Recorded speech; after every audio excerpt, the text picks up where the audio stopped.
Dios mío, sí daba pena, mira, señor. Además, diga dos, la hija y el nieto. Por una vez ellos se hallaron muertos. Sí, ella fue a hablar ante el comandante León y le dijo, llorando, desgraciado, te comiste mi hija y mi nieto, le decía. Ay, no, en serio, pero atreverse a insultar a la señora, decía. Después me ponía a pensar en el pensamiento de ella, ya como mamá, sí tenía que decir esas cosas. Que le da rabia de que le activen las minas para que se maten. Sí, pues también ¿a quién le va a gustar eso? No hay Dios como tú. Háblale como tú. No hay Dios tan grande como tú. No lo hay. Qué vergüenza. No lo hay. No hay Dios que pueda hacer las cosas como las que haces tú. No hay Dios. No es con espadas ni con ejército, es con tu Santo Espíritu. No es con espadas ni con ejército. Al principio mi infancia yo la viví con 2 hermanos menores de mí, una hermana y un hermano. Todo lo que nosotros hacíamos lo hacíamos jugando. Jugábamos a buscar flores, a irlas escondiendo y el que iba atrás las iba buscando. Bueno, nosotros éramos felices en el camino. Para nosotros no había trabajo sino juego. Y éramos los 3, solo era juegue y juegue. Y llegábamos a la casa y contentos. Íbamos a la escuela, llegábamos de la escuela y nuestros trabajos se convertían en juegos. En ese tiempo nosotros, o sea, les decía a ratos que las bombas, todas esas, para nosotros era algo imaginario. Escuchábamos, pero no sabíamos.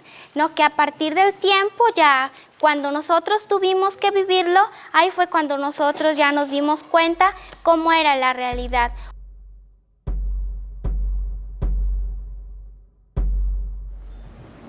Podíamos caminar a cualquier momento del tiempo, sea de día, sea de noche, y uno no sentía la pobreza ni la tristeza. Entonces salíamos a vender nosotros café, comida, una toldita que teníamos. Cuando una vez que yo salí, encontré allá habían unos palos grandes, bien grandes. Cuando encontré un letrero que decía LN, decía. Yo nunca sabía eso, qué era LN. Y entonces yo ya empecé a preguntarle a mi mamá, vea eso, había allá, y ¿qué es eso? Como de eso no se comentaba. Pensábamos que eso era por allá, que había esa clase de organizaciones. Entonces, digamos, ellos estaban ahí pendientes de la comunidad. Algunos comandantes, pues, digamos, colaboraban en lo que es de caminos, en trabajos. Digamos, ellos estaban pendientes. Entonces uno, pues, también, digamos, por una parte, pues es bueno, pero por otra parte también es malo. Cuando de pronto, en los días domingos nos reuníamos en el caserío, entonces empezaba ya a llegar alguno o 2 desconocidos allí. Cuando nos decían, señores, se acercan y vamos a hacer una reunión aquí, les vamos a explicar algo, decían. Ellos decían, vea, nosotros hemos venido para acá porque queremos ayudarlos, decían, queremos ayudarlos. Nosotros no nos tengan miedo, nosotros queremos que ustedes se organicen mejor esta comunidad, decían. Ahí surgía una palabra que ellos decían, formando cooperativas, decía. Vamos a hablar hoy de cooperativismo. Esa fue la primera palabra que yo la escuché diferente.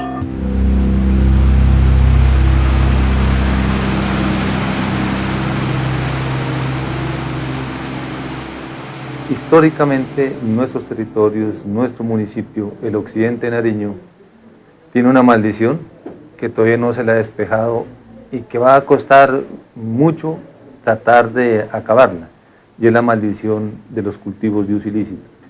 Eso, por supuesto, trajo a los grupos armados a que coparan territorio, coparan cordilleras, se dividieran territorio y lamentablemente la maldición se hiciera mucho más grande. Y comienza lamentablemente en el municipio a darse una insensibilidad frente al tema de la muerte. La gente comienza a decir, Bueno, mataron a Julano, debió ser por algo. Mataron a tal persona, tenía que ser el momento. Mataron a tal otra persona, algo debió tener. Comienza a generarse en la parte cultural, psicológica de la gente una fraternidad, confraternidad con la muerte. Impaciente, tú esperas por mí.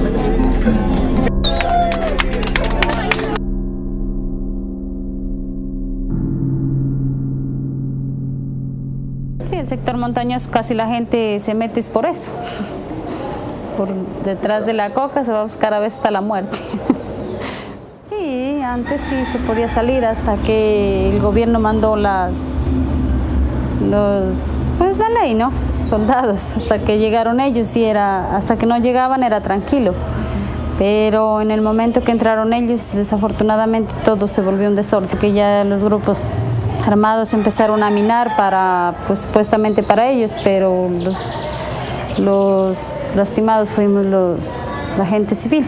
Cada vez que había organizaciones, como que la una quiere hacer más, como que la otra quiere hacer otras cosas y se contrarían. Y entonces fue una contrariedad, no me acuerdo en qué año, fue una contrariedad entre grupos, imagínense, entre los dos, el ELN con FARC, que se enfrentaron entre ellos.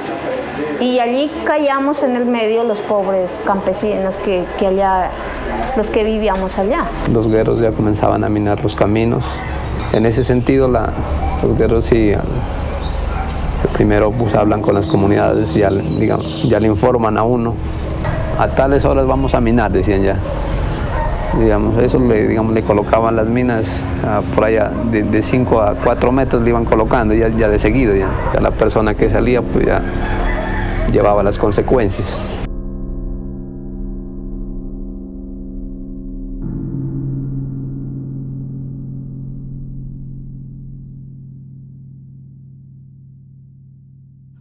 Pues estas minas en general las utilizan los grupos irregulares en su huida, en algunos casos para evitar persecuciones. En otros casos se han dado también en el departamento de Nariño que para evitar erradicación de cultivos ilícitos de manera manual han minado campos y han caído entonces erradicadores. Y lo más doloroso es que en muchas ocasiones niños han también sido víctimas de estos artefactos. Sobre todo quería resaltar las cosas más bonitas que hay en nuestro territorio, como es las montañas, el agua, los árboles, esos árboles fulgurentos que siempre crecen y pueden ser nuestro refugio, pero a veces nosotros no nos damos cuenta que atrás de esas cosas tan bonitas que nosotros tenemos podemos colocar un pie y no nos damos cuenta que ahí podemos acabar con nuestra vida. Atrás de tantos niños que caminan por el campo por la necesidad de alguna fruta, también pueden acabar con su vida. En el agua igualmente, también en las orillas de los ríos, también dejan minando. Y a veces uno por diversión o por andar jugando, o le encanta andar por el agua. Y uno llega queriendo jugar, queriendo divertirse y también encuentra acabando con la vida de uno mismo.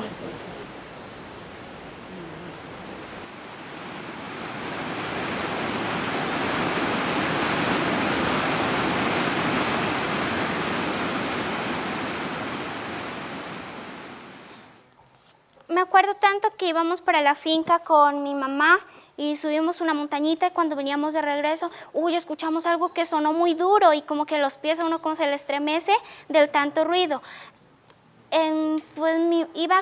Veníamos con mi mamá ya para el pueblito y mi mamá se angustiaba y las mamás siempre, ese amor de madre, cuando un hijo está sufriendo, ellas se preocupan. Porque mi mamá era en el camino, era bien angustiada y se tomaba de la mano de mí. Ya, mami, siga, vamos rápido para la casa. Y mi mamá todo el camino así. Y cuando yo llegué a la casa y mi mamá pues se puso a hacer sus quehaceres y me mandó, creo, a la tienda, y allá pues ya nos contaron, dijo que su hermanito se cayó en la mina.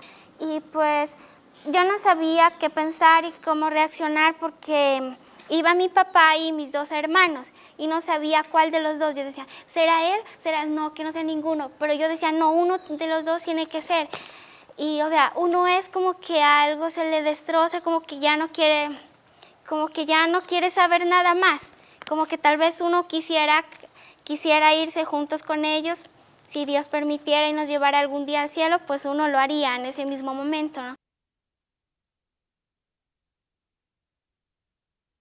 Aquí está más o menos plasmado el lugar donde mi hermanito falleció. O sea, del Decio hay un recorrido, una carretera. Esta es la carretera. En la parte bien abajo hay un río, que este podría ser el río. Este podría ser el río en mi veredita donde nosotros siempre íbamos a jugar. Y acá ya bajan las aguas, bien acá abajo, aquí hay un puente, cruza una travesía, y aquí coloqué la crucecita porque más o menos en este lugar mi hermano falleció. O sea, para mí es muy triste recordar esos acontecimientos, tal vez las últimas palabras que él las dijo, porque para él fue un sacrificio, así como Jesucristo murió en la cruz cuando le colocaban cada puntilla en una de sus manos. Un rasponcito, uno se cae, se lastima y uno ya está chilla y quéjese por todo. Pero a veces uno no se da cuenta que hay otras personas que han sufrido más que uno, y mientras que uno por nada vive llorando.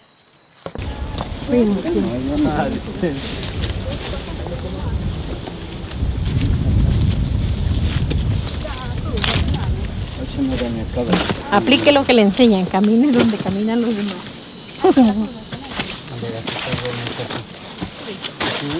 Aquí era. La bomba que ha sido aquí propiamente, aquí está el vacío del camino, mire.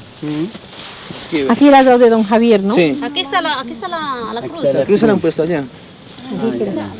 Aquí botó el pie el niño. El pie lo habían enterrado por aquí, ¿no? Sí, ahí está. Ahí está la cruz.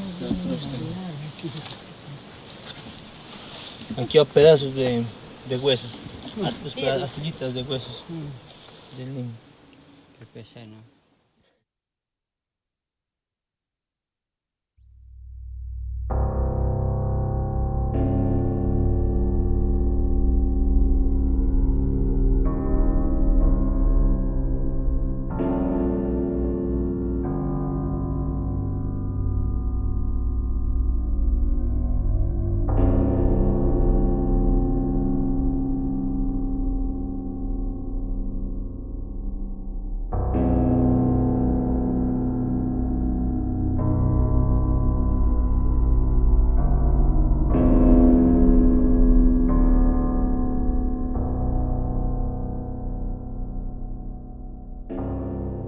Hubo un enfrentamiento una noche donde pues la guerrilla había tenido un cilindro y lo hicieron explotar, ¿no? Pues eso sí fue claro, un caserío en un huequito pequeñito y un cilindro, pues eso fue una explosión. Esa misma noche ya hubo guerrilleros muertos. Ellos mismos al otro día los dejaron minando, los mismos cuerpos de ellos, para que si fuera el ejército a recogerlos ya entonces no lo pudieran recoger porque estaban minados. Entonces uno ya pasaban los 3 días y tocaba pasar por al lado de ellos mirándolos y ya aguantando esos olores, todo eso. Entonces ahí sí ya dije, no, eso sí está feo ya.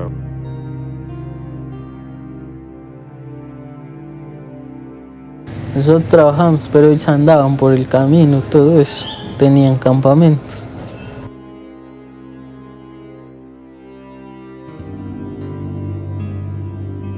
Pues en ese instante no, yo quedé fue loco, escuchaba, pero eso quedó chirriando del dolor de su sonido.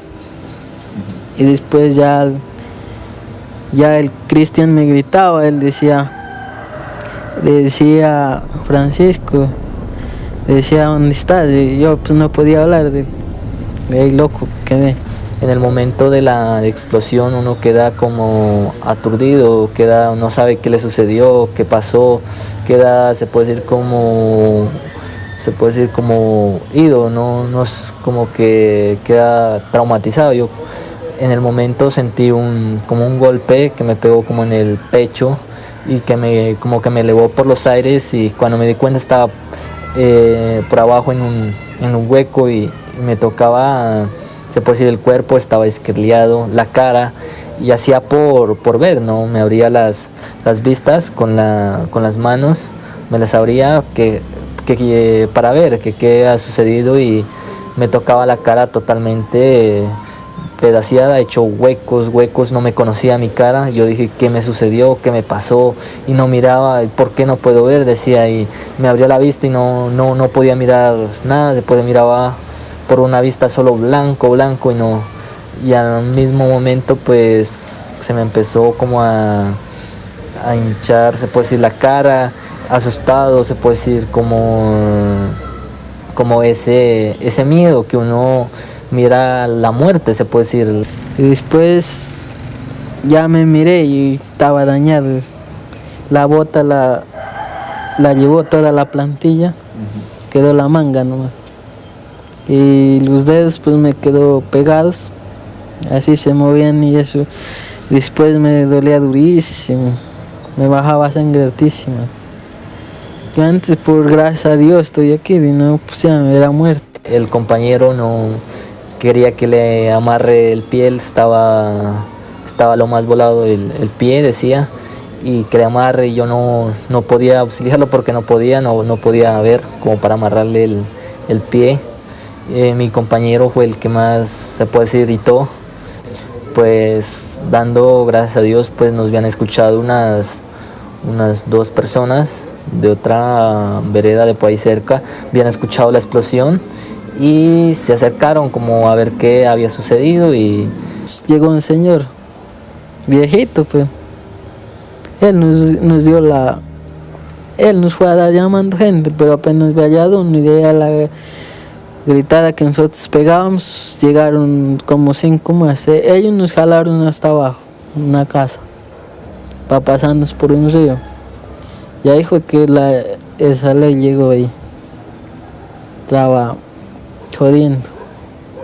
Si quieren, mátenos, pues, porque nos decían que éramos sapos del ejército, todo eso. Entonces, pues, si quieren, mátenos ya del dolor, porque uno no se aguanta.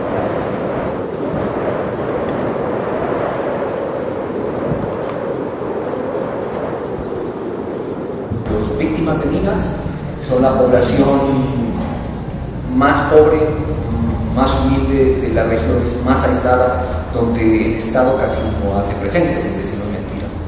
Entonces, cuando una persona es víctima de mina, se comienzan a disparar muchos de los problemas que tenía anteriormente.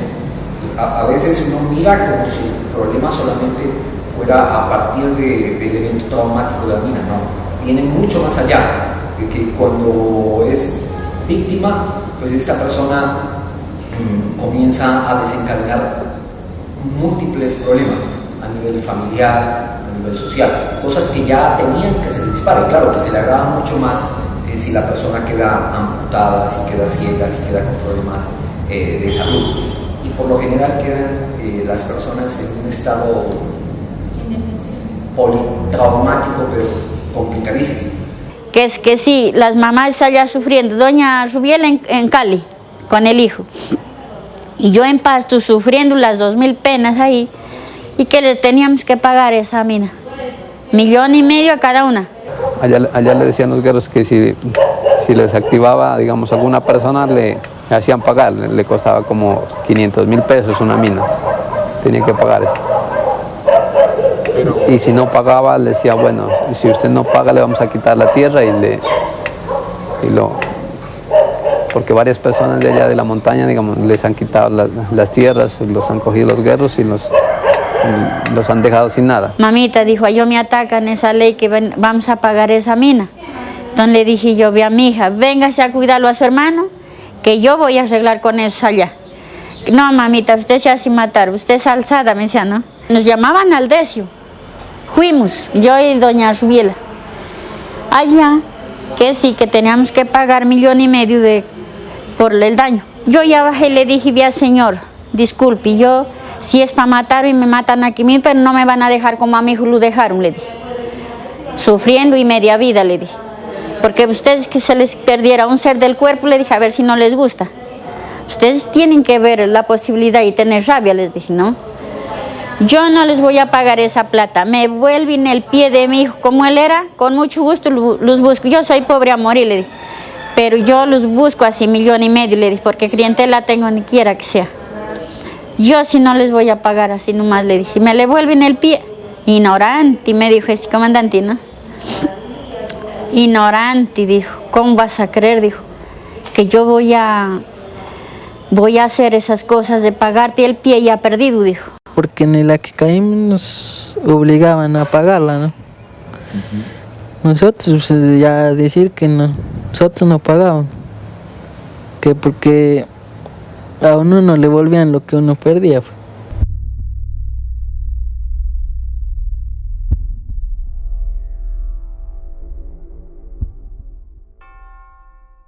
Una muy buena noticia para Samaniego ha sido sin duda el comunicado del Ejército de Liberación Nacional ELN, quien afirma que facilitará las condiciones necesarias para realizar un desminado humanitario en algunas veredas de la localidad de Samaniego.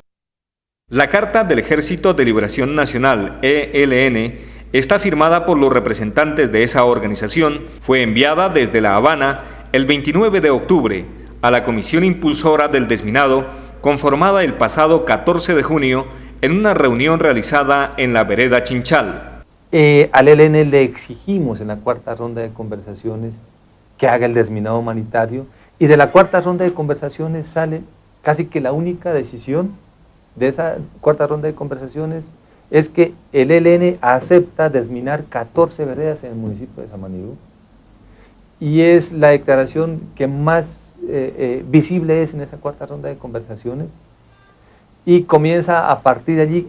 Creo que es el punto más alto de la propuesta de paz que nosotros tuvimos como Samaniego en esa época, fue la cuarta ronda de conversaciones, donde el gobierno nacional, la comunidad internacional, organizaciones de diferentes países comienzan a visualizar a Samaniego como un eje importantísimo de gestos humanitarios en el país. En sus apartes la carta dice: acogemos la propuesta de desminado humanitario de unas veredas en el municipio de Samaniego, Nariño. Orientamos a nuestros frentes guerrilleros y estructuras que operan en el área faciliten todas las condiciones necesarias para que esta situación de urgencia y el desminado humanitario puedan desarrollarse cabalmente. Ojalá que este desminado humanitario se haga realidad muy pronto, para bien de todos, en especial de las 14 veredas que se encuentran afectadas por estas terribles armas.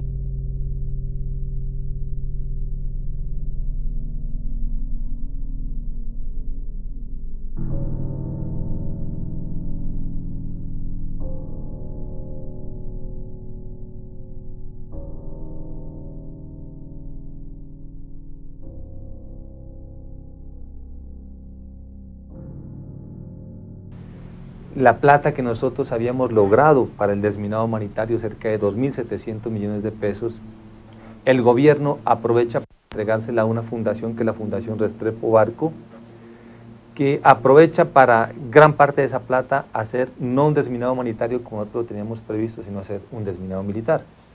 ¿Cuál era el desminado humanitario que nosotros teníamos previsto como comunidad, como municipio, en el cual estaba comprometida la guerrilla, el ejército, el gobierno, etcétera? Era que se desmine totalmente una vereda, con mapas entregados por la insurgencia, con participación de la comunidad, con participación de la cooperación internacional, y que por cada vereda liberada de minas haya inversión del gobierno nacional, de la cooperación internacional, y los grupos armados se comprometan a nunca jamás volver a sembrar minas en ese territorio, y ni siquiera hacer de ese territorio parte de su ejercicio de guerra. Entonces, en el 2007, lamentablemente, se cambia totalmente del tema de paz al tema del conflicto. Se hace el desminado militar. De los 2.700 millones, 1.700 millones se van para el desminado militar. Logran desactivar 7 minas en cerca de 2 años de operativo. O sea, lo que pasa es que primero, el Decio fue como en el 2007, como el epicentro de más conflicto armado. Ajá. Inclusive pues hasta aquí llegaron los paramilitares, inclusive llegaron hasta la Playosa, hasta esta vereda. Aquí se enfrentaron con la guerrilla del ELN. Entonces, luego se retiran los paramilitares y llega el ejército.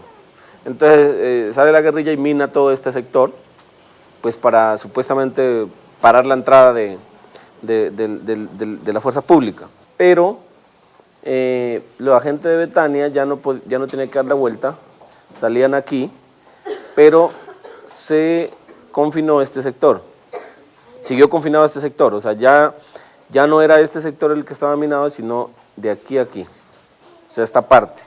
Y Buenavista pues fue un epicentro como el conflicto armado también, inclusive pues quedó como pueblo fantasma, ¿no? Un tiempo, ¿no? Solo quedaron las casas solas y también hubo bastante gente desplazada.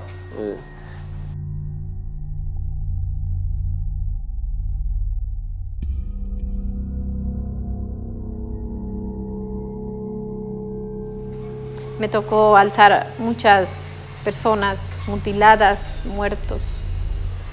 Y mirar, pues los familiares en medio del dolor decían, a vos te están pagando, ¿por qué no vas a recogerlos, no? Y éramos ignorantes y no sabíamos nosotros cómo era de peligroso ir a un campo minado.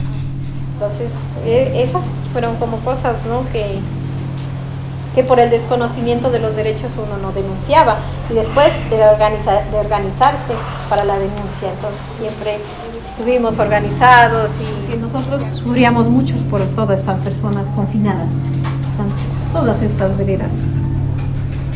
Unas decían que mejor estemos calladito, otros dijeron mejor nos vamos, otros fuimos a alzar a los muertos.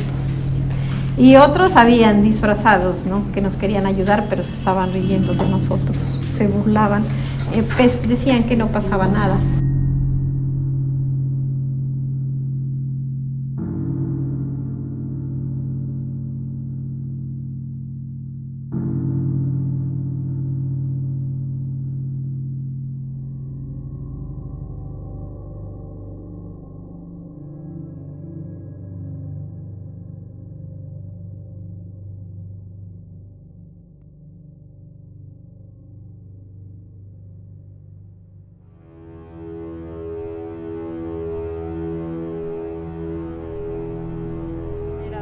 La parte, o sea, nosotros nos minaban, la puerta donde nosotros ordeñamos era la parte de abajo, donde ellos tenían colocados cilindros, donde ellos tenían colocado minas, o sea, cilindros activados, tenían, o sea, de esos baldes plásticos tenían colocado acá arriba, por donde nosotros entramos, el camino, las entradas de los potreros, todo. A nosotros pues fue lo que más daño nos hicieron.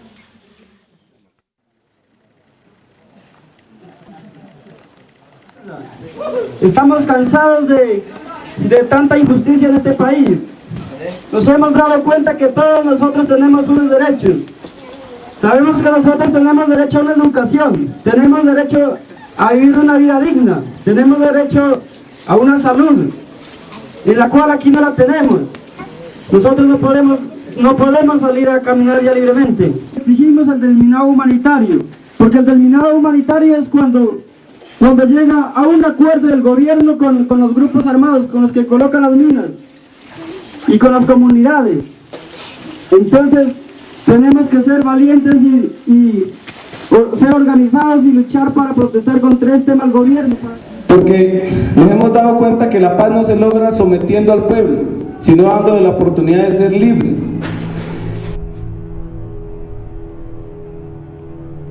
Aquí en Samaniego no pasaba nada para la gente, ¿no? Entonces nosotros nos organizamos y salimos a una peregrinación para hacer conocer que estábamos siendo víctimas y que estábamos perdiendo a nuestros familiares y que había muchas comunidades confinadas por 3 años. Entonces salimos nosotros aquí y acá, en vez de decir verdad, ellos están pasando por esta situación, se burlaban y decían: oh, pobres montañeros, vienen a gritarle al monte lo que le está pasando, que son berracos, que se vengan al pueblo. Y conversamos con todos los líderes y le dijimos a la gente, más de 500 personas: compañeros, ¿por qué no nos vamos para Samaniego para hacerle saber a la alcaldesa de ese entonces que no somos cobardes, que no queremos solo gritarle al monte, que vamos a gritar al pueblo. Y nos vinimos, ahí mismo prendimos los carros y la gente de Chuguldí, de las veredas de la Capilla, de algunas partes dijeron nosotros también vamos y llegamos aquí. Hicimos la marcha, estuvimos en el parque y nosotros queríamos hacer conocer y levantar nuestra voz de protesta que no era justo que nos esté pasando eso, que éramos inocentes de la guerra absurda que se ha dado.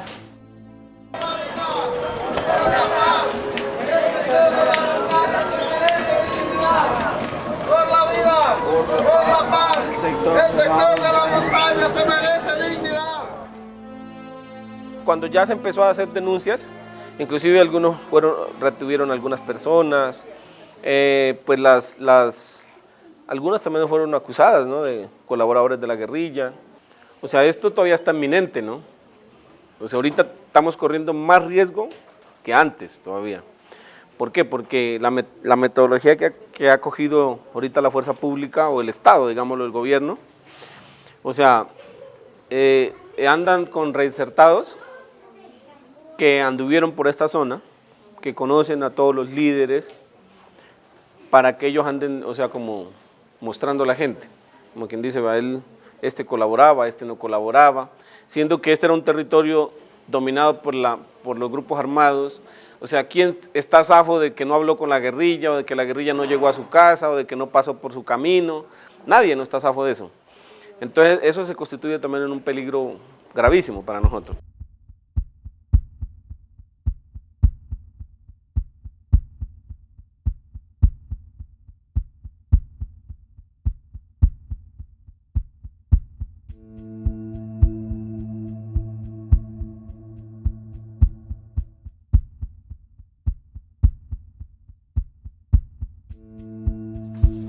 Y el futuro lo escribí aquí.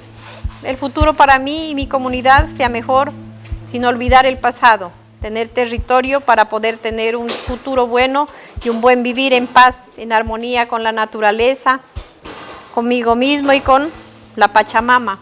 Quiero dejarle a mis hijos y a mis nietos un paraíso como el que yo me crié y todavía lo disfruto. Soy muy afortunada, pero me preocupa el futuro porque hay muchas amenazas. Los monstruos de las multinacionales amenazadoras que no les importa nada ni nadie para satisfacer su ambición, porque nosotros somos ricos y afortunados de tener grandes riquezas y recursos naturales, agua, fauna, flora, riquezas naturales, y quiero que cambie las políticas del Estado, que se renueve el Congreso y con gente nueva, sin vicios y con nuevas propuestas, y que para eso es responsabilidad de todos y que todos tenemos que ponernos pilas si queremos un futuro prometedor, porque todo está en manos de ellos. Ese conflicto causó muchísimo daño, pero también nos hizo aprender que debemos estar organizados y que no debemos esperar solamente del Estado o de la cooperación, sino que debemos hacer acciones nosotros comunitariamente para generar autonomía, para decirle a los actores armados que nos respeten nuestros derechos, que no tenemos que ver con el conflicto, que estamos en medio del conflicto, pero que no somos los que lo hemos generado. Vida digna y permanencia en el territorio, paz con justicia social, es nuestro lema.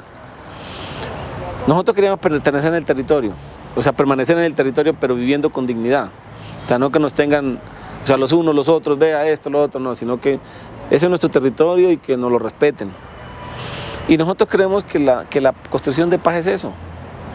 O sea, si nosotros realmente queremos apostarle a la paz, tenemos que empezar reconociendo al otro y respetándonos. Pero mientras la paz la vean solamente en lo material, solamente en que a esto les damos una vía y con eso es suficiente, no. O sea, la paz tiene que ir en el respeto mutuo, ¿no?, entre las diferentes etnias, culturas, campesinos, indígenas, afros, hombres, mujeres, jóvenes, organizaciones, urbanos, todos tenemos que reconocernos y reconocer que el territorio no es de nadie. El territorio es el que nos brinda la posibilidad de vivir a todos.